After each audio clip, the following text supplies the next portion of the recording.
আপনি আমার পিছের ওয়ালটা ঠিকই দেখতেছেন এবং এই ওয়ালটা অনেক পুরনো, কিন্তু আপনি যদি বলতে চান আরবিতে পুরনো, তাহলে আপনি কি বলেন? নিশ্চয়ই বলেন যে গিদিম, এবং নতুনের আরবি বলেন যে জেদিদ। কিন্তু আপনি কি জানেন এই ওয়ার্ডগুলোর একাধিক ফর্ম আছে? আপনি যদি কোনো পুরুষবাচক ওয়ার্ডের সাথে গিদিম ওয়ার্ডটা ব্যবহার করতে চান, তাহলে আপনি বলতে পারেন যে গেদিম। কিন্তু যদি কোনো স্ত্রীবাচক শব্দের সাথে এই গিদিম ওয়ার্ডটা ব্যবহার করতে চান, তখন আপনাকে বলতে হবে যে গেদিমা। যেমন আসাইয়ারা গেদিমা, মানে গাড়িটি পুরনো।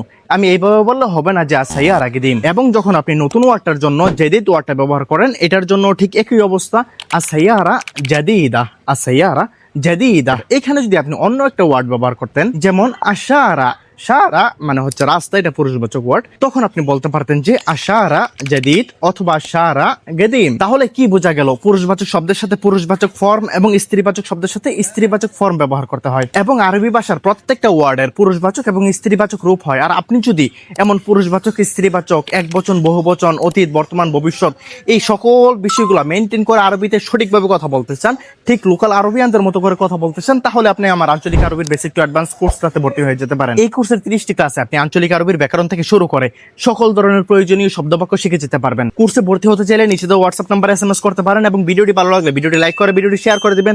দেখা হচ্ছে আপনাদের সাথে পরবর্তী ভিডিওতে। মাসসালামা।